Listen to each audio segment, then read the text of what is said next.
For today's vlog mga pare, may panibagong YouTube channel naman tayong i-review o i-feature walang iba kundi yung YouTube channel ni Rachel Morales. So yung mga pare ko, ito si Rachel Morales vlog ay mas may 256,000 subscribers.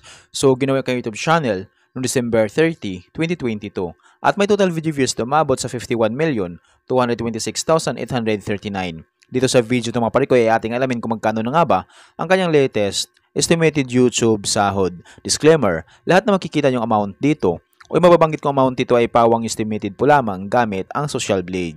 Ang Social Blade ay isang public website na kahit sino ay pwedeng tumingin dito at maaari nyo rin makita ang lahat ng mga estimated YouTube sahod ng mga vloggers or content creator.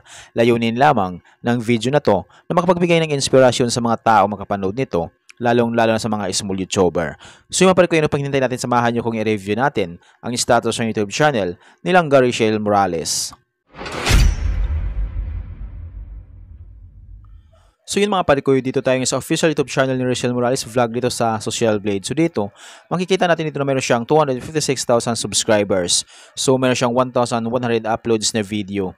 At total ng kanyang video views na nakakuha na siya na 51 million. Ginawa kanyang YouTube channel December 30, 2022. Total grade nakakuha siya ng letter B negative. Social Blade rank ay pang 221,979. Subscriber rank ay pang 2,037. Video views rank ay pang 356,057. Country rank ay pang 821 na siya dito sa Pilipinas bilang isang vlogger. So maparikuy dito naman tayo ngayon sa YouTube stats summary ni Rachel Morales. Dito natin makikita yung nadagdag niyang subscribers, video views, at yung kanya naman estimated earnings. Pero ititingnan natin dito mga parikoy ay yung kanyang daily average at weekly average. So sa kanyang daily average na nakakuha siya $24 at yung highest na may mabot sa $381 i-convert sa peso. Simula na convert sa lowest na meron siyang $24 i-times natin sa 57 ay meron siyang 1,368 pesos na posibleng kitain sa loob ng isang araw. At kumabot naman yung highest na mabot sa $381 i-times natin sa 57 ay meron siyang 21,717 pesos na posibleng kitain sa loob ng isang araw. So yung maparikoy dito naman tayo ngayon sa kanyang weekly average. So sa kanyang weekly average na kuha siya ng $298 at yung highest na may mabot sa $4,800 i-converted sa peso. Simula na convert sa lowest na meron siyang $298 i-times natin sa 57 ay meron siyang 16,986 pesos na posibleng kitain sa loob ng isang linggo. At kumabot naman yung highest na mabot sa $4,800 i-times natin sa 57 ay meron siyang 273,600 pesos na posibleng kitain sa loob ng isang linggo. So yung mga parikoy dito naman tayo ngayon sa kanyang estimated monthly earnings. So disclaimer po lamang mga parikoy, ang video na ito ay layunin lamang na makapagbigay ng inspirasyon sa mga tao makapanood nito, lalong-lalo sa mga small YouTuber. So yung mga parikoy, dito sa estimated monthly earnings ni Rachel Morales vlog ay meron siyang $715 at yung highest na may mabot sa $11,000. So i-convert sa peso.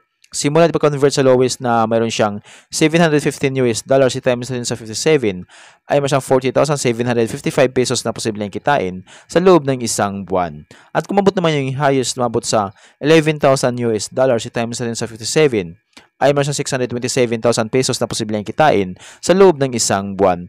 So mga parikoy, itong highest nilang Rachel Morales, sumabot lamang ito kapag once lahat ng mga viewers niya hindi nag-i-skip ng ads. So bihira lang mga viewers na hindi nag-i-skip ng ads kaya nito mabot nilang Rachel. So dito na tayo babase sa lowest na meron siyang $715.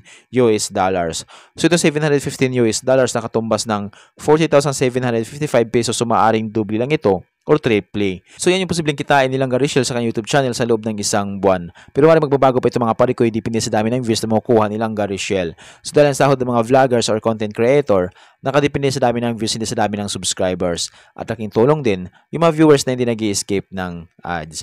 So mga parikoy, deserve nilang Rachel Morales na magkaroon siya ng malaking sahod sa kanyang YouTube channel. Kaya tuloy-tuloy natin suportahan ito silang Rachel Morales. So mga parikoy, hanggang dito na yung video natin. So kung mayroon kayong iniidolong vlogger na gusto nyo malaman yung kanilang estimated YouTube sahod, paki-comment lamang sa comment section at gagawa natin ng itong klaseng ori ng video.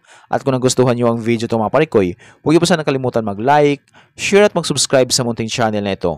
Once again, this is Kabady Vlog. Peace out.